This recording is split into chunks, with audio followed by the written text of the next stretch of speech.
EgoCity, comunicación para la diversidad. La masculinidad es un invento nocivo. No hay una sola forma de ser hombre. La heterosexualidad está llamada a asumir masculinidades disidentes, las cosas hechas a la medida del hombre, no de la mujer. Que además también tenemos el derecho a ser atendidos y queridos. Si nosotros conquistamos nuestro cuerpo, que es nuestro primer territorio de libertad, ahí empieza la primera batalla. Esto es Primavera Queer, narrando historias de muchos colores. Un podcast de EgoCity, comunicación para la diversidad. Capítulo 4, masculinidades alternativas, con Andrés Marín y Felipe Gamboa.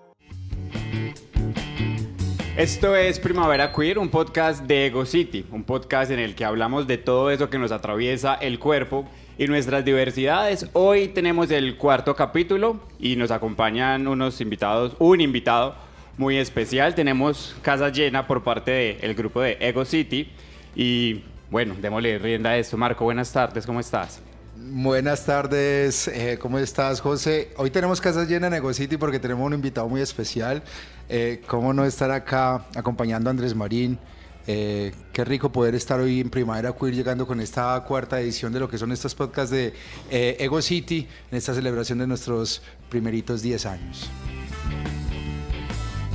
Bueno, y ya Marco nos chivió quién era el invitado, es lo último que uno dice, pero bueno, perfecto. Estamos justamente en este cuarto capítulo de Primavera Queer, como ya lo dijo José. Esta vez vamos a conversar sobre masculinidades alternativas y por eso tenemos un invitado muy especial, también aliado de EgoCity. Venimos de un histórico bien particular y es que en el primer capítulo conversamos con lesbianas, ¿cierto? Sobre la experiencia de ser lesbiana en Colombia, en Medellín específicamente. Después pasamos a hablar sobre representación política y después también sobre experiencias de vida trans. Entonces hemos cubierto diferentes facetas y se nos vienen más facetas por delante, pero en este caso entonces abordamos una parte de esa sigla que es la G, y bueno, no necesariamente la G, pero es lo que ya viene a ser sobre las masculinidades alternativas, con un ser que además tiene una organización bellísima, Andrés Marín, que dirige y es la cabeza del rostro de Caballito de Mar. Entonces, Andrés, bienvenido. Bueno, pues primero felicitaciones porque 10 años, Marco dice 10 añitos, pero 10 años de trabajo en un medio alternativo son 10 años, así que bravo por eso. Y qué bueno, felices 10 años. Y 4, qué número tan bonito para este podcast. Yo feliz de estar acá en representación de Caballito de Mar para que conversemos acerca de esa ficción que se llama masculinidad. A ver qué es eso con qué se come, por qué ha hecho tanto daño en la historia de la humanidad y lo sigue haciendo. Así que comencemos. Listo, hablabas expresamente de la masculinidad y empecemos por esa masculinidad hegemónica, que precisamente es ese constructo social y que cambia en las épocas. Leía por ahí algo acerca de que el concepto, por ejemplo, del hombre dandy de hace unos años, para la época de nosotros, la época actual, es un concepto afeminado. Entonces, cierto, todo va cambiando. ¿Cada cuánto cambia esto? O hoy día, ¿qué podemos definir como una masculinidad hegemónica? Bueno, la pregunta es gordota y la vamos a partir porque es una pregunta muy, muy buena, porque realmente el sustento que nos da a los que trabajamos por construir otras formas de masculinidad que no sea la hegemónica, tiene que ver con que este ha sido el soporte de la estructura política, económica, social, cultural, relacional que hemos tenido en la historia. Hegemónica es porque es la imperante, la que pone las normas y tiene 3, digamos, está hecha de 3 cositas, las 3 muy malucas y muy peligrosas. Primero, que es una masculinidad androcéntrica. Andro significa en griego hombre, ¿cierto? El hombre como medida de las cosas. Y tengas en cuenta que como medida de todo, lo físico, lo social, lo cultural, las cosas hechas a la medida del hombre, no de la mujer. Sexista, es decir, que pone al hombre en categoría superior a la mujer, razón por la cual en la historia no podían votar, no tenían dinero, no tenían propiedades, la mujer y lo femenino, ojo. Y heterosexista, es decir, que solo valida la orientación sexoafectiva heterosexual como la válida, natural y normal. Entonces, androcentrista heterosexista y sexista, esa bomba tan maluca estalla y te dice a ti, acá hay 4 machos biológicos, ¿cierto? Es decir, nosotros nacimos como hombres, biológicamente machos, pero seguramente 4 machos deconstruidos o en deconstrucción porque no estamos de acuerdo con la hegemonía patriarcal que nos dice, un hombre es el que se viste así, el que tiene este gusto o esta orientación sexual, el que tiene posesiones y no a las mujeres que no tenían posesiones o no podían votar, el que puede votar, el que puede elegir, el que puede. Es decir, estoy hablando que eso que me preguntas tiene que ver con poder. La hegemonía patriarcal masculina es un esquema de poder que somete a lo femenino y a la mujer. Y para acabar digo femenino porque es que, mujer y femenino no son sinónimos, y hombre y masculino no son sinónimos, eso nos hacen ver, pero ¿a mí me ves cosas femeninas o no? Claramente, como a todos. Cierto, Exacto. pero son categorías morales, psicológicas, físicas, que podemos los hombres traer para nosotros y viceversa. Pero esta hegemonía dice, no papá, usted se peina así, se viste así y estudia esto, y si no cabe en eso, entonces pongo en duda su Masculinidad. y eso, para la estructura de un hombre es como, no, yo sí soy un hombre, es como metérsele al altar. Entonces ahí va todo ese juego. Y eso nos pone un montón de temas, masculinidad frágil, el concepto de manada, un montón de vainas ahí detrás. Pues quería además ahondar en un tema que dijiste del androcentrismo, porque es que también es la visión que nos pone la sociedad desde el androcentrismo, en el que no solamente sobre la mujer, sino que, claro, eso nos vuelve en que hay diferentes especies, o sea, la naturaleza, y nos lleva además, porque la masculinidad hegemónica también nos pone la problemática del medio ambiente. Claro. O sea, la culpa, pues no lo vamos a reducir a eso, pero también toda la crisis climática que tenemos y todo lo demás es porque nos hemos creído dueños de la naturaleza y que el dueño y que el hombre puede explotar a su deseo la naturaleza. Eso también nos pone en una problemática bien particular con lo que estás mencionando. Sí, señor, porque esta hegemonía, muchachos, es violadora, y no solo sexual, sino que como pone al hombre en la primacía de la vida también, abusa de la naturaleza. Entonces tiene mucho que ver con modelos económicos como el imperante, que es el capitalismo, el neoliberalismo, porque los recursos son justamente esos recursos, no es la vida en el centro, como las otras masculinidades lo ponen, la vida en el centro, relaciones solidarias, sino acá no, producir y acabar la tierra, minería, sobreexplotación, hiperconsumismo. Entonces eso que tú dices es muy interesante porque esto de masculinidad no solo, ojo, es que no tiene que ver exclusivamente con la orientación sexual, porque mucha gente me dice, con razón, si usted es marica, por eso está hablando de masculinidades, y yo, no señor, esto tiene que ver con usted, con su mamá, con su tía, con los niños, con el planeta, con la economía, con las relaciones de poder en el trabajo, así que este es un asunto transversal y la tierra entra ahí. Andrés, cuando uno te escucha hablando sobre este tema, a mí se me surge una inquietud y es también hablar un poquito como de la generación nuestra, ¿cierto? De los que estamos ya en los 40 y punta de años y llegando por allá a los 50. Ah, pero tenías que... No, yo no tengo problema. No había necesidad de eso hace parte de la deconstrucción de mi masculinidad. Así es. En el tema de poder aceptar también el tema de la edad y poderlo decir de manera tranquila. Pero en ese orden de ideas era, o sea, ¿cómo poderle hacer entender, por ejemplo, a un círculo familiar, ese primer núcleo, para que puedan entender que eso realmente es tóxico, que daña el tema de esos machismos que se van creando al interior de las familias, o esa heteronorma, o esa hegemonía? Porque un padre o una madre lo podría ver como el tema de yo necesito que mi hijo sea berraco, que se haga cargo de la familia. Que tenga hijos. Que tenga hijos y que se reproduzca y que salga a la calle a conseguir dinero. Y eso lo ven como una manera muy naturalizada de lo que realmente debería ser un hombre. Y es, ¿cómo explicarle a sus papás, a esas mamás, que eso realmente hace daño y que a futuro lo que va a generar realmente violencia de género, masculinidades frágiles o masculinidades tóxicas que de una u otra forma no ayudan mucho a la convivencia, por ejemplo? Eso, vea, es hermosísima y difícil pregunta. Primero, no trate de cambiarlos. No los juzgue ni las juzgue. ¿Por qué? Porque esas generaciones crecieron creyendo en el libreto. Hay un libreto que es el libreto masculino y hay un libreto que es el libreto femenino. Cuando usted nació, el doctor dijo, nació José, es un niño, y ahí le entregó el libreto social que es.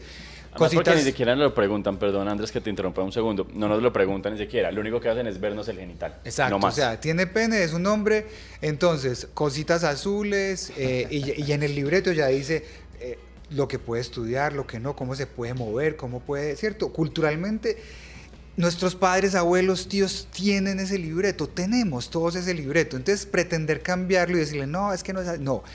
A esa pregunta, lo mejor es la conversación y la experiencia propia. Ante eso, mejor la pregunta que el prejuicio o el juicio. Es hacerles caer en cuenta en la conversación que cuando le decimos a un niño no llore, sea berraco, o sea un caballero y los caballeros pagan siempre y tienen que ser valientes y no llorar y tal, estamos haciéndole un daño a un sujeto, primero que es sensible, porque los seres humanos tenemos sentimientos, que necesitamos llorar, que tenemos el derecho a llorar, que además también tenemos el derecho a ser atendidos y queridos y cuidar nuestro cuerpo y ser cuidados, a paternar con ternura si decidimos ser padres, es decir, a todo eso que nos negaron. Entonces es importante no querer cambiar, porque díganme si no es muy difícil decirle a un papá, papá, no, es que vea, yo voy a pagar la cuenta, no voy a pagar, va a pagar mi esposa o mi novia o no, mijo, pero ¿cómo así? Si el hombre siempre paga, o ¿cómo entrar en esas discusiones cuando para ellos esos símbolos culturales son muy sagrados? Conversar con argumentos y con experiencias de vida. Mi papá fue policía y su constructo y su libreto era rígido. ¿Cómo lo logramos? Con dolor. Cuando él me vio partirme, decir, es que yo no quiero ese libreto de masculinidad que me están dando, y cuando él vio que eso me hacía daño, él entendió y pudo. Ese fue el precio pagado, pero fue mejor eso a que no hubiera transformado su mirada de que es que no hay una sola forma de ser hombre como nos venden en la sociedad el libreto, que hay muchísimas, que tampoco podemos hablar de que, bueno, entonces, ¿cuál es la contraparte? Porque no se trata como de o es esta o es esta, ¿no? Tampoco es un tema binario ahí. Es que es muy... Ahí te quiero. Es que quería decir algo, y es particularmente qué tanto daño nos hace, y vuelvo y lo digo desde un tema muy personal, y es cuando empezamos a sentir que tenemos muchísima responsabilidad por el tema de ser simplemente hombres, y también se nos olvida también esa posibilidad de recibir cariño. Tú le estabas diciendo ahorita, y tenemos derecho a ser queridos y también a ser cuidados. O sea, es que los hombres también tenemos ese derecho a que se nos cuide, a que se preocupen por nosotros, y a que de una u otra manera nos den la posibilidad de bienestar, ¿cierto? No es solo hacia un género opuesto o al género contrario, sino poder entender que todos tenemos derecho a ese cuidado o ese cariño. Ahí justamente entramos de una, este podcast se fue directo a la masa, a conversar de lo que era la masculinidad hegemónica y demás. Pues ya que tenemos sobre la mesa un montón de elementos, la pregunta es, ¿quién es Andrés Marín y cómo llega a cuestionarse la masculinidad hegemónica en su cuerpo y en su ser? Bueno, gracias por la pregunta. Sí, no, bonito. Antes de contestar, Nos emocionamos. pero Hace parte del proceso. Sí, precisamente rompimos libretos. De Exacto. eso se trata, la masculinidad disidente, ¿cierto? Marco, lo que decías ahora es fundamental. A los hombres no nos enseñaron a cuidarnos a nosotros mismos, ni física ni emocionalmente, y muy difícilmente a cuidar a otros. Nos enseñaron a proveer, a pagar, a llevar el mercado. Eso por fortuna se ha transformado, y quería centrarme en el cuidado, porque el asunto de una masculinidad disidente tiene el cuidado sobre la mesa, pero también pone el cuidado en el papel de las mujeres, que han tenido una sobrecarga en ese universo del cuidado, el tremendo, ¿cierto? Entonces también está hablando de equilibrar esas cargas del cuidado, de la economía doméstica, de todo ese ejercicio que nos dijeron que era para ellas. Y ahora sí, entonces, Andrés, a mí me... ¿De quién es Andrés Marín y cómo llega a este mundo de...? Vea, a mí me gusta hablar mucho de mi nombre. Yo me llamo Andrés. Andrés de andro, hombre, ¿cierto? El griego andros, el hombre. Entonces ahí yo jugaba con eso. Yo le decía a mi papá, papi, ahí pues bien, sí, el hombre bien, pero varonil, viril, desde el estereotipo. Y yo, ahí te equivocaste. Entro en contra con ese juego del nombre, porque yo empecé a sentir mi cuerpo y mis sueños sometidos por la masculinidad tóxica, porque empecé a estudiar, bueno, un padre policía, padres del campo, con una, digamos, una cosmogonía de la vida y unos valores muy firmes en separado eso, ¿cierto? De hombre, mujer. Entro al colegio de la policía, estudio en el colegio de la policía y cuando voy a estudiar ballet, en el ballet folclórico, a mi papá le tocan el botón de la masculinidad frágil en su caso, pero una fragilidad de con mi hijo no se van a meter, esto no es para hombres, usted no va a bailar ballet. Eso me hace un daño enorme en el alma porque yo quedo herido como 20 años por no haber podido hacer lo que quería. Y en un proceso de estudio en la colegiatura colombiana, en una especialización muy bonita que se llama intervención creativa, me dijeron, usted aquí puede hacer una pregunta de investigación sobre su vida personal. Y yo, ¿en serio? O sea, no tengo que decir las perspectivas de la masculinidad hegemónica con visiones antropológicas. No, usted estudie si usted. Yo dije, bueno, yo tengo un dolor, me duele como todo.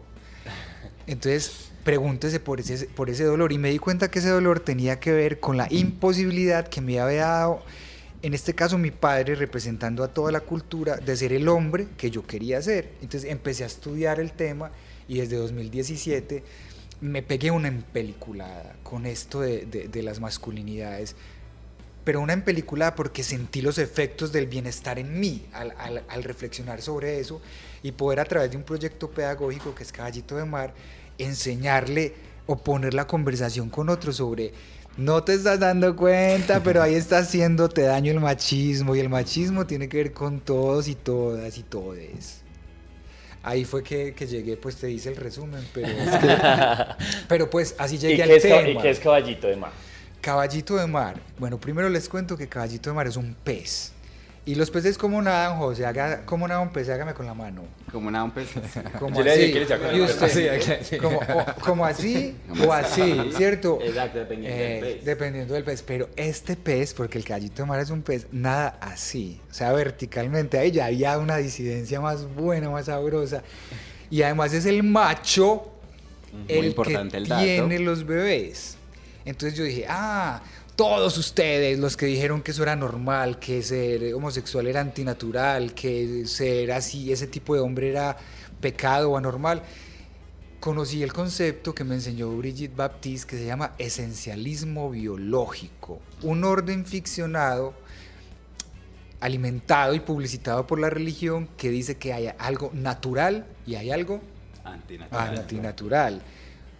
No, me dice Brigitte, en la naturaleza per se todo es natural. Eso de que algo es antinatural es una ficción inventada por el ser humano. Entonces, claro, el caballito lo demuestra, porque si son las hembras las que paren, porque el Caballito de Mar es el macho el que da a luz a los caballitos. Entonces dije, ese animalito me va a servir como metáfora para crear este proyecto que busca decirle a la gente, hey, venga, hablemos sobre el machismo, porque le hace daño a usted, me hace daño a mí y le hace daño a todo el mundo. Y así fue que nació Caballito. Además hay un tema que quiero apuntar con lo que dices de Brigitte, que era manejar todo el tema de la biología queer y que no hay nada más queer que la naturaleza. Claro. Y pues yo lo converso mucho con Marco en EgoCity y es como, hey, parce, nos han querido uniformar un montón, como la especie humana es solo una especie hombre-mujer, cuando somos como las orquídeas, como los sapitos, las ranas, los perros, todos los animales son completamente diferentes y hay una multiplicidad. No hay nada más queer que la propia naturaleza. Eso, en la diversidad está la potencia. Me dijo una vez una profesora que se llama Luz Marina Vélez, me dijo, Andrés, en la diversidad está la potencia. ¿Y la potencia qué es? Potencia es que fuerza. Mira cuántas ranitas hay, amarillas, verdes, venenosas, chiquitas, grandes, de cristal, que son esas transparentes. Sí. Lo que dice Brigitte es espectacular. No hay una sola forma, ni una sola forma de ser hombre o mujer. ¿Cuál es el miedo que nos da la diversidad? Es simplemente, Foucault lo llamó anatomopolítica o anatomopoder, el control de tu cuerpo y de tu forma de estar en el mundo para controlar, algo que la industrialización hizo muy bien. ¿El uniforme qué es? Producto de eso. Las escuelas filaditas así, o sea, nos han educado para producir, para ser igualitos. Claro, no le conviene a una sociedad la diversidad porque hay un cierto desorden que supera la posibilidad de cualquier control. Por eso lo queer es tan sabroso, porque rompe todas esas fronteras. Ahorita hablabas de cómo el machismo nos hace daño a todos y cómo ha marcado las relaciones. ahorita hablaban también del tema generacional, y yo creo pues como que en este momento yo estoy parado ahí en la mitad, y quería traer como esas anécdotas del colegio de ¿Usted cuántos años tiene? 29. Sí, es otra generación. Marco y yo tenemos 40 y tantos. ¿40 y qué? 48. 48, yo 45. Somos de una generación que empezó apenas a ver como los pinitos de eso, pero nos tocó todavía esa presión muy fuerte. Quizá a ustedes les tocó un poco más abierta, ¿o qué? Sí y no. La presión era menor, pero aún existía. Somos millennials, entonces, pues yo tengo 33, somos millennials, entonces nos tocó como esa transición. Pues yo creo que no, a lo que vas, y ya te dejo hablar, sino que a nosotros nos tocó como la transición, pero no logramos entender por completo lo que están viendo las generaciones de ahora. Exacto, y es precisamente eso, porque cuando estábamos en el colegio, uno no le decía a otro compañero que estaba bonito, que se veía muy bien. Uno decía a lo mucho que man tan pinta, pero ahí, con la barrera, porque si digo más, voy a quedar como el marica, como la loca, ¿cierto? Y ahorita que he tenido la oportunidad de relacionarme con gente que está en sus 18, en sus 20, tengo compañeros que me dicen, que llego al instituto y me dicen, José, qué lindo estás hoy. Y él tiene su heterosexualidad totalmente definida, su novia. Y a mí aún estando en ese medio, me choqueaba y yo decía, uy, o sea, ya lo hacen, o sea, ya ellos lo pudieron lograr. Cuando yo estaba en el colegio, eso no pasaba. No, claro. Entonces como que sí ha habido una evolución y precisamente las relaciones cambian. O sea, este chico, precisamente el que hablo, que es mi compañero, Miguel. Saludos, Miguel. Miguel, eso, súper bien. O sea, la forma de relacionarse de este chico es una cosa que a mí todos los días me sorprende más. Entonces, quería traer eso a colación porque entonces podría yo suponer que para ustedes fue mucho más complicado. Es que yo quiero poner sobre la mesa una pregunta que le vamos a responder los cuatro. Y es, si alguna vez, bueno, tú ya la respondiste un poco, y es si alguna vez han visto su masculinidad como en cuestión. Es que eso iba porque para mí, y cuando Andrés habla de Caballito de Mar y la labor que hace y todo lo demás, y lo que tú dices que sí es muy complejo, para nosotros, por ejemplo, ni siquiera era posible verbalizarlo, ni expresarlo, ni mostrarlo siquiera. O sea, para nosotros tenía que ser un tema completamente íntimo, privado, porque exponerlo podría ser riesgoso en cualquiera de los escenarios en el que estuvieras, familiar, escolar, con los amigos. Para mí, o sea, yo cuento esta experiencia porque la vi con Pipe, el tema de la areta. O sea, siempre me tocó cuidarme mucho de no reflejar que yo era un hombre homosexual. Y el tema de la areta era el punto, ¿cierto? Porque mi masculinidad, mi expresión de género siempre fue muy masculina y era con la que me sentía cómodo. Sí. Pero siempre me gustaron los temas, hay temas de supuestamente femeninos que me han gustado, el tema de los tacones, el tema de las aretas, y nunca lo pude hacer. Lo vine a hacer después de pandemia, que después de todo eso que viví, yo dije, yo no me quiero ir de este mundo sin hacer algo que sin entaconarme. Y cuando a mí me ponen la areta, literal se me sale la lágrima porque era tan liberador. Del dolor. O sea, qué bonito, dolor. Pero qué bonito es. Fue eso porque fue liberador, porque me desligué de ese único eslabón que tenía de lo masculino que podría yo vulnerar. Sabía que yo me hice tatuajes, todo lo demás, eso pasó dentro de mi familia. Pero el tema de la areta era sagrado. Eso fue muy lindo, Marco, porque esa lágrima fue como... Oh, a mi hermano heterosexual lo echaron de la casa porque se puso una areta. ¿Ustedes creen que es justo que ese libreto llegue a extremos como que alguien no pueda realizarse en su carrera profesional o lo echen de la casa? Bueno, él volvió pues obviamente, porque se puso una areta, ¿cierto? La masculinidad es un invento nocivo para la salud mental y física y social y cultural. Entonces, claro... Como eso está en el altar, así en el curubito guardado, cuando a uno le toca la masculinidad, sea la que sea, uno se activa. Y no nos vamos muy lejos, pero conteste usted primero y ahorita hablo cómo eso en el mundo diverso opera, y opera cruelmente también, porque no estamos libres del bichito del machismo en la población diversa. La pregunta, ¿cuál era? Momento en el que te hiciste como el cuestionamiento de la masculinidad contigo. Eso. De la masculinidad. Yo creo que después de que ya para mi círculo y la sociedad yo ya era un hombre homosexual, ¿cierto? Como abierto, es que empiezo a permitir ese tipo de cosas, porque antes era ese tipo de que no lo puedo hacer porque voy a estar vulnerable ante eso que están diciendo, que yo todavía no he terminado de aceptar. creo que más o menos como a mis 18, ya estaba, digamos que más grande y ya había superado de pronto ese tema de la confusión de qué es lo que está pasando y qué es lo que estoy sintiendo. Pero como no era una cosa abierta, pues no me permitía hacer otro tipo de cosas, ponerme otro tipo de ropa, ¿cierto? Antes, Sí. ahora pasa mucho con la ropa, porque justamente eso recuerdo que lo compré en estos días y la chica que me lo vendió me decía, pero es que eso es de mujer. Yo le decía, pero es que la ropa Esta es de... también. Pues, Cierto, o sea, pero le ponemos género a la ropa, a los juguetes, a las profesiones. o sea, no, la ropa es de seres humanos y pues y yo creo que me puedo poner lo que yo Exacto. quiera. Entonces creo que fue ahí. ¿Y vos? Para mí fue en el colegio. Fue en el colegio porque a mí siempre me ha encantado bailar.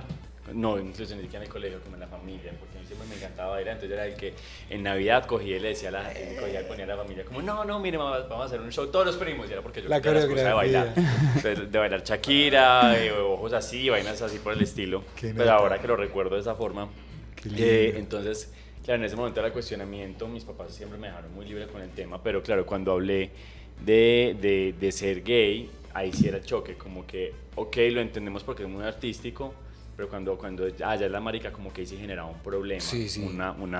Claro. una resistencia.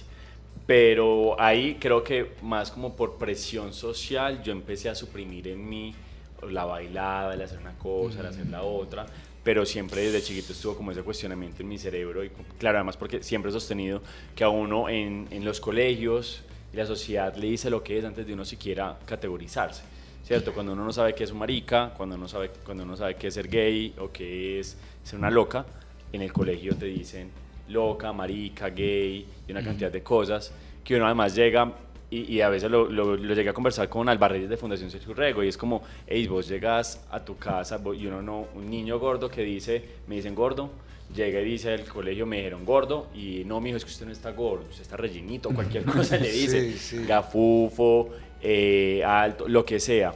Pero no sabe que si uno va a llegar a la casa no puede llegar a la casa y decir, hey, es que me dijeron loca, me dijeron cacorro, me dijeron marica. Ajá. Porque sabes que por si llegar allá que te nombren de una forma en la que la familia no quiere tampoco nombrarse, Así es, violento duro. y genera doble violencia. Duro, durísimo. Es que yo siempre he planteado eso y a veces cuando las personas, digamos, son muy duras al momento de criticar o señalar la diferencia en las personas, especialmente cuando hablamos de personas LGBTIQ+, y es precisamente porque es que no tenemos en cuenta cuál es esa tragedia que ha vivido la persona. O sea, ¿cuántos de nosotros no pudimos o tuvimos que llorar muchísimas veces encerrados en nuestras habitaciones porque ni siquiera podíamos expresar lo que nos estaba sucediendo, porque es que ni siquiera nosotros mismos entendíamos qué sucedía? O sea, yo me acuerdo en esas conversaciones de la casa en familia, mis padres siempre se cuidaron mucho de conversar de sexualidad, de todo lo demás, pero para mí era completamente friki porque es que me estaban hablando de una sexualidad que no era no coherente era- conmigo, claro. y que era coherente para todos los demás en mi casa. La Y entonces normal, yo la natural. ¿y qué me pasa? Pero ¿por qué cuando mis padres se atreven a acercarse a hablar de esto, cuando a mí ni siquiera me están hablando de algo que yo sentía? O sea, era un tema bastante fuerte, ¿no? Sí. Yo quiero hacer una observación. Y es que, claro, estamos en un podcast que habla de la diversidad, pero me parece importante aclarar que los temas de masculinidad disidente o de otras masculinidades no son sinónimo tampoco de orientación sexual diversa. Es decir, la heterosexualidad está llamada a asumir masculinidades disidentes, amables, no violentas. No es porque estemos acá 4 hombres homosexuales hablando de masculinidades disidentes que este sea un tema de la diversidad sexual y de género exclusivamente, no. Es un tema que por fortuna nosotros hemos puesto más en boga que los hombres heterosexuales, porque a nosotros nos ha tocado romperlo y si es que si no lo hacemos nos morimos. Entonces tenemos que ponerlo sobre la mesa, que invitamos a hombres de otros movimientos a poner sobre la mesa porque ellos también sufren este tema, ¿cierto? En mayor o menor medida, todos los hombres son, aunque no lo reconozcan, víctimas también del machismo en proporciones patriarcado. inferiores a las mujeres, obviamente. No vamos a comparar eso, no tiene comparación. Pero quería aclarar eso. Y lo de Migue, es que Migue entendió algo muy bonito, y es que Migue entendió la común humanidad, no la división de hombre, mujer, ¿cierto? Por eso hoy es más fácil mostrarnos afecto, abrazarnos. Antes eso era, si decir bonito era, si hasta decir gay era, mi tía, por ejemplo, mi tía me decía, es que conocí a alguien, no, mijo, es que el hijo de doña señora es así, pues también es así, y yo así como... Hoy ambiente. Nombrarlo es difícil, hay que nombrar. Y entonces también hay que nombrar otras maneras de ser hombre. Ojo, insisto, no quiere decir que otra manera de ser hombre sea ser homosexual. Es que no. mira, por ejemplo, el caso de mi papá, que yo siempre lo hablo, y es porque para mí ha sido una persona clave como en mi educación, y es, yo me acostumbré a ver a mi papá siempre, por ejemplo, cocinando en la casa, o trapeando, o barriendo, o acompañando a mi mamá en los procesos del hogar, ¿cierto? Entonces para mí era muy normal ver a mi papá con su bata de cocina y toda la cosa, y eso a mí me quita ese tema de no verme también como en ese tema también de los oficios que tradicionalmente la heteronorma ponía como si fuera solo para las mujeres. Y ahí lo importante también el tema de la familia, ¿no? O sea, cómo esos espejos que uno puede ver al interior de la familia pueden también contribuir a derrumbar esos estereotipos que se van creando, ¿no? Claro, el papel del ejemplo en casa. Y usaste una palabra tan bonita, Marco, porque no dijiste ayudar, que es un problema, no, dijiste acompañar, claro, es un asunto de corresponsabilidad doméstica que antes era negado a los hombres porque no, que lave su hermanita, que recoja la ropa de su mamá, bueno, pero el hombre como el rey del mundo y la mujer como la reina del hogar, ¿sí ven la diferencia geográfica incluso? Entonces ese tema es otro tema muy teso que hoy el feminismo pone también sobre la mesa, y es, hey hombres, la casa es responsabilidad de ustedes también, no es que van a ayudar, oigan a este. Mira que frente a eso que mencionan, yo siempre he dicho que mi mamá, por ejemplo, ha sido una mujer como muy diferente al resto de las mamás, y en mi casa ese tipo de lógicas no funcionaban. Creo también que porque era ella quien dirigía el hogar, pero en mi casa era usted barre, usted trapea y usted hace otra cosa, pero todos hacen. Claro. Entonces creo que también desde ahí parte, desde la misma mujer, hay veces se perpetúa ese machismo, Claro. porque ellas nos enseñan a hacerlo de esa manera. Es así, José, porque el machismo no es un asunto exclusivo de los hombres. Las mujeres, en las lógicas de educación y de acompañamiento a los procesos de sus hijos, también lo replican porque es que hacen parte del sistema. Entonces, el machismo cohabita y es replicado por hombres y por mujeres, y afecta a hombres y mujeres, insisto, en mayor proporción a las mujeres por los códigos y los parámetros de esa ficción que propone. Ahí quiero que hablemos también de un tema como de términos, porque en algunos espacios, y también voy a dar un poquito mi opinión sobre el tema, es que en algunos espacios se habla de nuevas masculinidades, en otros de nuevos relacionamientos, en otros de masculinidades disidentes y en otros de masculinidades alternativas. ¿Tú cuál prefieres usar? Y parto de decir algo, por ejemplo, que yo he conversado, por ejemplo, contigo antes, con Pablo Bedoya, con otros activistas y otras activistas de transfeminismos y de masculinidades alternativas, y es que sobre todo hablas de nuevas masculinidades, es que esta onda no es nueva. Así ¿cierto? es. Realmente es un tema que viene hace mucho y que es innato. Pero para ti, ¿cuál prefieres y por qué? ¿Y cuál discutirías? Sí, es que incluso hablar de masculinidad como categoría también ya es complejo, ¿cierto? Porque uno quisiera no hablar de masculinidad ni de feminidades para no caer en la etiqueta, pero digamos que por temas académicos y de comprensión, pues caemos en el concepto. Javier Omar Ruiz, que es un experto en el tema, hace mucho, en los 90 empezó con esto, de Medellín, pero vive en Bogotá, me enseñó que no eran nuevas precisamente porque caemos en ese posible error de lo esnovista y de poner esto como una moda. De hecho, así fue cuando empezaron con pelos de colores, ¿cierto? Se queda en una categoría estética superficial, que no hay una transformación real de su masculinidad. Esa y las alternativas, era nuevo no, porque han estado ahí, solo que sometidas. ¿Alternativas a qué? ¿Cierto? Entonces hay también unas discusiones, entonces aparecen otras masculinidades. ¿Cuáles? Masculinidades disidentes a la hegemónica patriarcal, masculinidades sensibles, masculinidades conscientes. Ahora que mencionas esa, yo no la había escuchado, de nuevos relacionamientos, sino nuevas masculinidades no violentas, ¿cierto? Yo suelo usar, y puede que me esté equivocando, pero me siento cómodo cuando las digo, más que las nuevas alternativas o no hegemónicas, es las masculinidades disidentes, ¿cierto? Así como el caballito. o las otras masculinidades, como para dar cabida a esas otras posibilidades quizás no abordadas académicamente aún, porque cuando hablamos entonces de nuevas categorías de transmasculinidades, del mismo concepto otre, pues tenemos que dejar el paréntesis abierto también para esas otras masculinidades. Lo que sí es claro es que no sea la hegemónica patriarcal que ha sido caldo de cultivo de todas las demás violencias.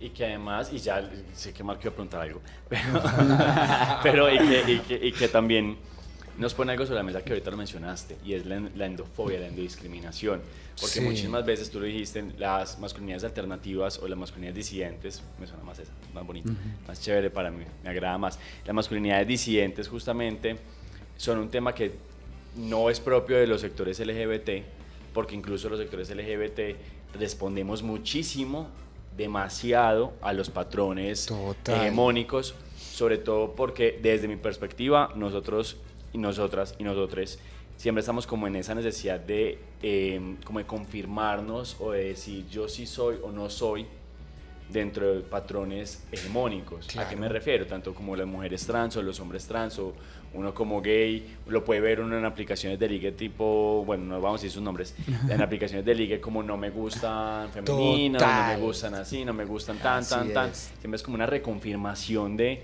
lo masculino porque es que yo soy un macho y soy de una forma u otra, que es lo que ibas a decir ahorita. De eso iba a hablar, de las aplicaciones de ligue. Yo sí iba a decir el nombre, pero ya sé que no lo voy a decir. No, sí, igual se puede decir, igual Bueno, Grindr, de la- digamos, lo del Grindr, que es Grindr, la problemática. listo. Locas no, cero plumas, machitos, solo varoniles, por mencionarle algunas de las categorías que se recogen ahí. Cero no afeminados, no trans. O sea, hay una categorización de la masculinidad hegemónica tan metida en el mundo diverso que a veces nos creemos súper abiertos a la diversidad, pero estamos cayendo en el libreto de priorizar y categorizar lo masculino como un gusto, pero lo que no sabemos es que más que un gusto es algo que está normado en nosotros y que es nocivo, claro.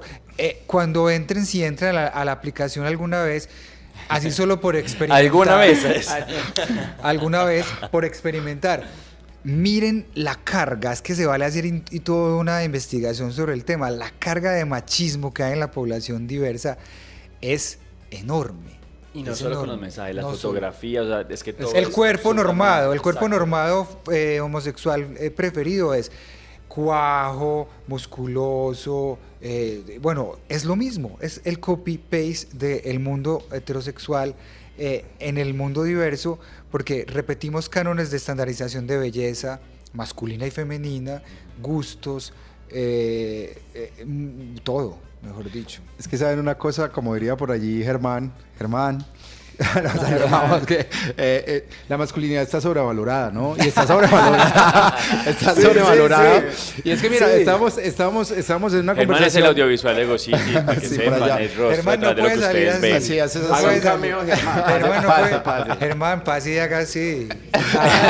Está organizando la cámara, ahorita lo hacemos parar, Ahorita lo hacemos que diga para- hola por un lado para que le vean. Pero saben una cosa, estábamos en una conversación hace unos días con los invitados de Experiencias de Vida Trans y precisamente Matías Orduz nos decía primero, pues como decía Germán, sobrevalorar la masculinidad, pero también una fobia impresionante hacia lo femenino, ¿no? O sea, es una fobia de nada que sea o que huela o que se parezca femenino, aceptarlo de manera tranquila, chévere y respetuosa, ¿no? Claro, porque como lo femenino es una categoría inferior en la hegemonía, aunque no lo hagamos consciente, no, ellas ya han ganado mucho terreno, no, lo femenino sí, pero claro, está por debajo históricamente, es que estamos hablando de centenares, entonces lo femenino ha sido una categoría estética, moral, psicológica, física inferior, por eso es más importante la guerra, la política, que la estética o la ética, que son materias de ¿qué? De relleno, Ah, ok. ¿cierto? O que son De humanidades, pero también de humanidades. Eso nos han dicho. Me corchó, güey, Eso puta. nos han dicho, José, no, lo Sí. estético, lo femenino, el moñito, la cosita, no. Entonces, claro, eso está en nuestro ¿qué? Inconsciente colectivo, no sé, está en nuestra cultura, en nuestros factores de cultura está. Entonces, claro, lo femenino es sometido simbólicamente, culturalmente, y lo que es más peligroso, físicamente. ¿Por qué los feminicidios son tan fuertes en Latinoamérica, cierto? Lo femenino como mujer, ¿cierto? Pero lo femenino que no es expresado como mujer es también, ay, cómo camina, ay, que no sé qué, ay, hasta es un insulto, mucha nena, hasta ese punto hemos llegado. Que el Corre lenguaje... como niña, llora como niña, se mueve como niña. Exacto. O sea, hay que hacer simbólicamente un giro, reivindicar lo femenino, estéticamente, políticamente, sexualmente, porque esa sexualidad también ha sido sometida, ¿cierto? Pasiva, por ejemplo, para hablar de nuestro universo. La mujer como objeto, lo femenino como decorativo, lo femenino como inferior, como falta de carácter, de pensamiento. Trabajo es lo que tenemos. Estamos en una conversación en estos días por allá con Pipe, con un grupo haciendo una sensibilización muy chévere, y precisamente él hablaba del tema del sistema sexogénero, y hacíamos la pregunta de si todo este tema de las nuevas masculinidades, el tema de aceptar estos movimientos feministas y naturalizar todo el tema del feminismo, y uno se preguntaría si esto no se vuelve como muy utópico, ¿no? O sea, de poder pensar que poder hackear ese sistema, poder pensar de manera diferente y poder pensar en una sociedad que sea mucho más equitativa, consciente del género, consciente de la diferencia, de la diversidad. ¿Es utópico? Claro, y qué rico que sea utopía, porque como decía Eduardo Galeano, que creo que fue él, que la utopía funciona así, como que vos das un paso y la meta se aleja 3, y vos das otro y vuelve y se va. Pero justamente es eso lo que nos mantiene en movimiento, porque si vos crees de primerazo que no hay posibilidad de cambio, no hay acción. Entonces, como creemos en que eso se puede transformar, por eso nos movemos. Y fíjate que si hay transformaciones, o sea, no es que no se logre nada. Que es difícil, sí, que quizá nosotros 4 y a ellos 2 no les toque, no nos toque la transformación que soñamos ideal, pero qué cambios ha habido, y ya los hemos mencionado un poco, sigue habiendo, pero dirían los estudiosos de la cultura que una transformación cultural para que se tardará bien trabajadita, consistentemente 50 años, entonces se puede, pero qué bueno que nos mueve la utopía de que otra masculinidad es posible. Es que en este momento, si nos ponemos a evaluar, lo hablamos en ese momento, si nos ponemos a evaluar, realmente lo que vimos en este momento es el resultado de las movilizaciones feministas y de la revolución sexual de mediados y principios del siglo XX. O sea, esas personas que murieron, que lucharon, que se la dieron toda en esos momentos, no la pudieron vivir. Pero lo que vimos ahora, las nuevas generaciones, toda esa expresión que hay, siempre digo, es como, nos falta un poquito como recordar y darnos cuenta que donde estamos parados es en hombros de gigantes. Pipe, sí, venga. Pico. Porque eso hay que reconocerlo, o sea, a veces nos paramos acá muy como que inventamos esto y el mundo empezó ahora. Pero la gente que murió, que fue burlada, que estuvo en la cárcel, que fue asesinada, que nos precede, que trabajó en la academia con estos temas cuando sus pares se burlaban, son a quienes le debemos que hoy podamos estar en esta mesa conversando de un tema que incluso en los medios era un tabú o de eso no se hablaba. Entonces es muy bonito ese honrar esa memoria de esas personas que han trabajado para que hoy podamos seguir tomando ese pedacito de cuerda que nos dejan y luego entregarlo al otro que viene y a las otras y a los otros. ¿Qué tip le podríamos dar a una persona que en estos momentos da el contexto de la pregunta? Yo, por ejemplo, el año pasado, en varios sucesos, ahorita te mencionaba un poco, como que llegué a decirme, yo por qué soy tan cercano como a los temas feministas, porque me mueven, porque me hacen vibrar, porque me hacen llorar, y en algún momento dije como, ¿será que es que yo soy una mujer trans? Después dije, no, yo no soy una mujer trans, yo me asumo como hombre, solo que me problematiza el término de hombre, entonces frente a eso me paré en otra situación y dije, bueno, creo más en las masculinidades disidentes, alternativas, me empecé a ver desde otra visión, y eso me facilitó la existencia. Sí. Pero eso me costó lloradas, revolcarse en la cama, un montón de cosas. ¿Cuál sería como ese paso que nosotros le podemos decir a alguien que diga, es que me está incomodando la masculinidad, me está incomodando ese imperativo, ese manual de ser hombre, que duele, que castiga y que llega a un punto de nuestra existencia donde decimos, hey, no más, o sea, esto me está llevando al vacío? Sí. Lo dijo Marco, creo que fuera ahorita de cámaras y del aire. El paso Número uno es hacerse preguntas primero y luego acceder al conocimiento para que no quepan prejuicios, estereotipos ni mitos en esto. O sea, aprender sobre este tema, lo que estamos haciendo hoy un poco. Conversar sobre el tema es un primer buen paso. Si tenés dudas, si te molestas, si te sentís porque es una prisión la masculinidad hegemónica, hay que conversar sobre esto. Conversar con quiénes, con tus amigos, con tus parceros, con un profesional, y no necesariamente busques de una y de primeras o etiquetarte, seré trans, seré no binario, seré género fluido, seré qué, no. Simplemente pensá en que somos como una humanidad, que sos un ser humano, que tenés preguntas, si una de esas preguntas por tu orientación sexual te pesa o por tu expresión de género te pesa, yo creo que eso hay que hablarlo y hay que acompañarse de eso porque es un tema muy complejo sobre el que apenas estamos teniendo información. Antes de esto no se hablaba, en las escuelas todavía no se hablan muchas porque estos temas son todavía muy tabúes, si no se hablaba de la menstruación y del condón. Entonces, bueno, Pipe, yo creo que hay que instaurar preguntas y hacerse preguntas uno mismo también y buscar en tu círculo de apoyo con quién conversar de estos temas, porque la masculinidad tóxica mata a mujeres y también mata a hombres, entonces, ojo, es nociva, es mala. Vos estás hablando, Andrés, de que este es un tema nuevo, ¿cierto? Y eso genera muchísima inquietud y genera miedo, porque no somos solo nosotros. No, en auge en este momento. Claro, bueno, en auge, pero no somos solo nosotros quienes estamos hablando sobre este tema y que trabajamos para que las personas cada vez puedan ser más conscientes de esa posibilidad de ser libres en su expresión de género. Hay personas que generan muchísimo pánico, muchísimo miedo y empiezan a tratar de difundir información de, ay no, todos los hombres, ya esto se generó, todos los hombres quieren volverse mujeres, las mujeres quieren volverse hombres y generan una cantidad de desinformación.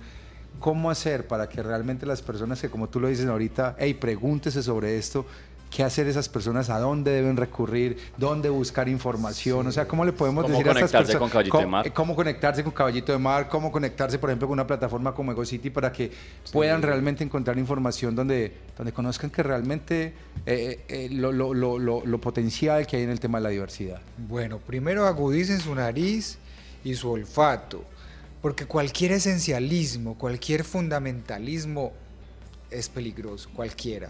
Por más propósito bonito que tenga, conocemos propósitos hermosos desde la religión, fundamentalistas que meten las patas y terminan matando un montón de gente. Conocemos propósitos hermosos fundamentalistas desde los movimientos sociales que terminan, es decir, cuide su olfato. Y cuando le digan, no, es que entonces ya toda esta gente de las nuevas masculinidades o las masculinidades disidentes quieren es que todos nos mariquemos o que no. Busque con el olfato agudo y el oído agudo, usted sabe con quién conversar de estos temas. No trate de cambiar posiciones de nadie, haga preguntas y busque proyectos como estos, como EgoCity, como Caballito, como otros que hay en la ciudad, para abrir las puertas donde hay gente que ya ha conversado de esto, que tiene dos. Vean, nosotros se lo garantizamos, no queremos convertir a nadie ni que nadie se vuelva como no quiere. Nosotros queremos hacer el mundo más bonito, el mundo de colores, ¿cierto? Y que quepamos en él y que nos respeten. Y una vida más habitable. Exacto, más eso queremos, dignidad para la vida de todos, todas y todos. Entonces, cuando le digan que es que queremos otra cosa, no lo que queremos, o no, el rayo José. homosexualizador Sí, era por ahí. queremos otra cosa. Ahí estaba. ¿Qué queremos, José? ¿Qué queremos? Unas nuevas masculinidades, una nueva sociedad, un mundo donde todos quepamos y donde todos podamos Más estar amor como y menos queremos guerra. ser. Sí, eso suena muy lindo y sí, eso queremos. Eso es lo que queremos. Antes de concluir, ya hemos hablado un montón acerca de las masculinidades, pero conozcamos más a Andrés Marín con unas preguntitas ahí, como para que fresquemos en esta primavera. Marco, ¿quieres empezar? No, yo no voy a empezar. no, Esas si preguntas son son muy así. Yo se la tiro, delicadas, muy delicadas. Yo Sí, conozco son mucho. así. No, son chéveres. La última serie que hayas visto y que te haya encantado y que te hayas maratoneado, una serie. La última serie que me maratoneé, Dark, apenas, lo sé, apenas. Pero muy buena, vale Y, toda la pena. Claro, porque además rompe otro límite que es el espacio y el Y el tiempo. tiempo, muy Y interesante. también me vi la miniserie Cleopatra. Uy, Esa- buenísima. por ese tema de ese ícono también comercializado, publicitado y bueno, esas fueron las que me... De esas series de las reinas de Egipto hay una que siempre llevo como desde que salió recomendándola, en Ginga, la otra reina de Egipto, que es que no de está una muy- reina de Angola. Oh, Bien, una reina africana como Cleopatra, Sí, africana, negra. que ha sido blanqueada, Exacto. ojiazulada, que no, y La, ella la la serie muestran. es bella, ¿no? La es serie es bonita, bella, muy bonita, hay que porque invitar a la tiene gente que la vea, claro. datos históricos es muy documentales interesante. chéveres. La otra pregunta. ¿Qué canción tenés pegada en ese momento que vos decís, la escucho todo el tiempo? Es un cantante español que se llama Flavio. Papacito, te amo. Y se llama Otro baile más o un baile más, ¿cierto? Y, hey, escúchenlo, Flavio, con V. Lo van a amar. Flavio, en Spotify lo encuentran. Cada linda motores, oye. No, ya van a ver. Ya, pegadísimo. Andrés, un referente, personaje, que vos digas que te haya inspirado dentro de este camino de precisamente esas masculinidades alternativas. Sí, mi profesor Juan Guillermo, yo no me acuerdo el apellido, yo estaba en primaria, era un profesor de primaria, yo creo que él vivía en Marinilla o en Guarne.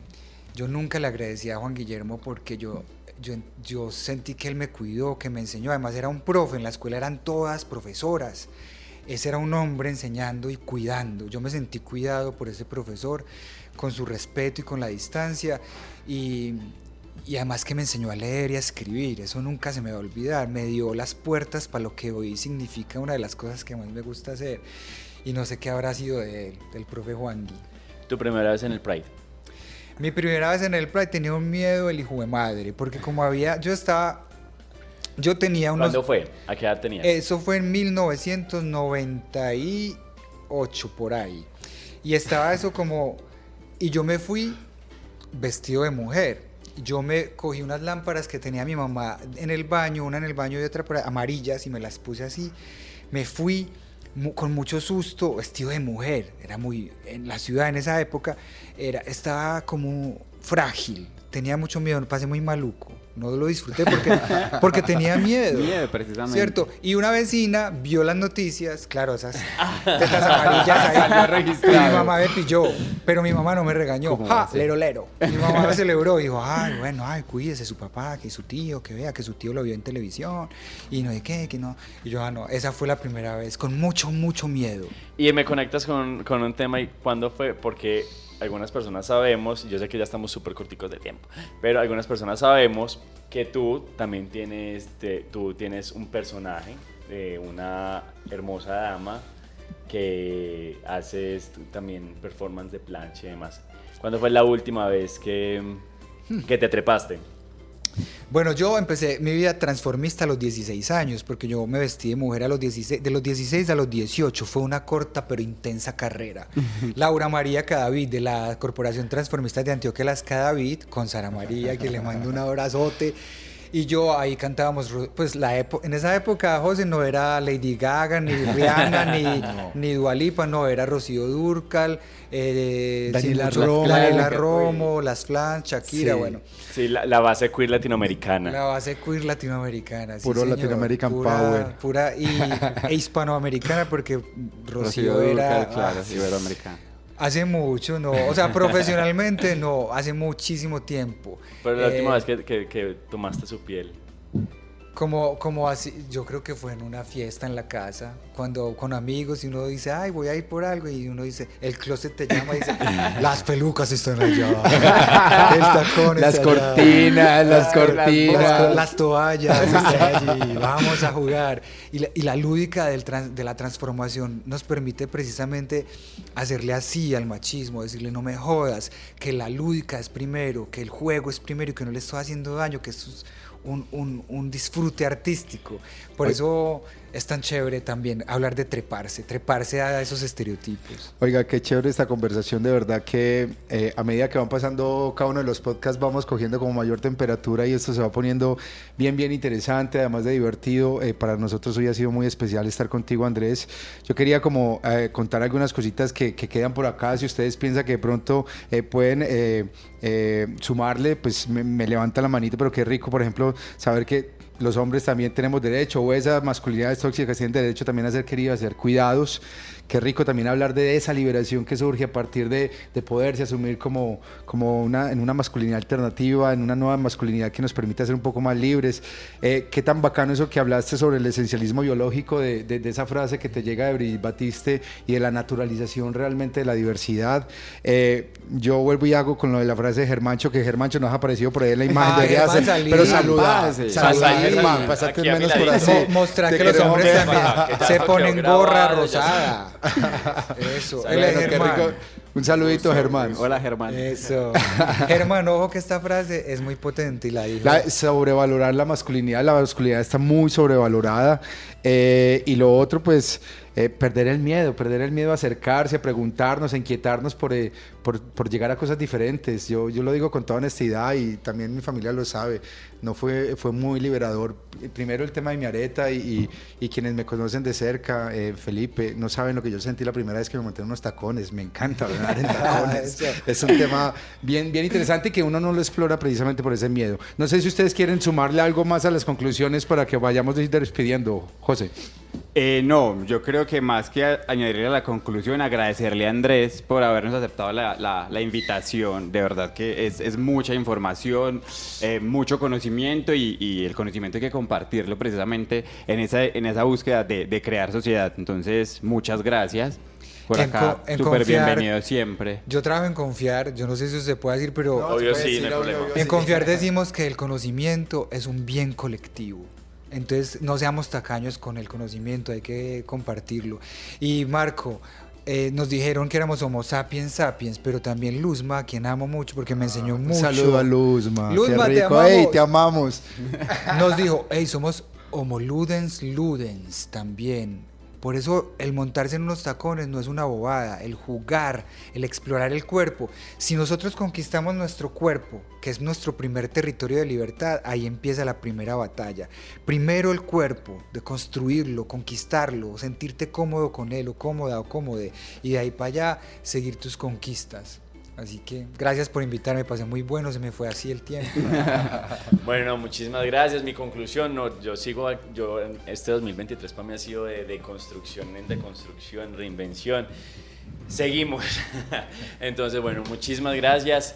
Esto es Primavera Queer. Este es un espacio de EgoCity, un podcast de EgoCity en el que seguimos celebrando una década de seguir tejiendo comunidad, de transformar narrativas, de hablar desde las perspectivas queer, desde las perspectivas LGBTIQ+, de nuestra Abya Yala, nuestra América Latina y Hispanoamérica, y donde seguimos explorándonos y aprendiendo de absolutamente todo lo que tenemos a nuestro alrededor. Siguen más capítulos, esta temporada es de unos 7 capítulos, entonces todavía nos falta mucha conversación, nos seguimos conectando y muchísimas gracias a Telemedellín Radio. Esta transmisión se da gracias a Telemedellín Radio, nos escuchan por Telemedellín Radio, por Spotify, por YouTube de EgoCity, y ya saben, los miércoles a las 6 de la tarde está saliendo un nuevo capítulo, ya habrán escuchado 3 capítulos anteriores, este 4º capítulo, todo lo que se viene, conversaciones con muchísimo color, con muchísimo conocimiento. Pero no nos vamos a ir sin que primero digamos las arrobas donde nos podemos conectar nuevamente para que no se les olvide. A EgoCity lo pueden encontrar en @EgoCityMGZ en cada una de las redes sociales, Facebook, Instagram, YouTube, Twitter y demás. TikTok. Y yo también, LinkedIn. Y Andrés, no, repitamos cómo se pueden conectar con Caballito de Mar y también contigo. Se me había olvidado, acá estaba, @caballitodemar.co y @Andrés del Marín. Listo. ¿Cómo te encuentran a ti? A mí en redes me encuentran como José Rojas VO o también como KUZKOPF. Si lo encuentran, me cuentan. Pipe Gambobas también en todas las redes sociales. ¿Y Marco? Y a mí me encuentran con @marjara_7 en Instagram, Twitter y Facebook también. Bueno, entonces nos estamos viendo. Muchísimas gracias. Nos seguimos conversando por EgoCity MGZ. Así que, chao. Chao. Sigan Chao. con su Primavera Queer.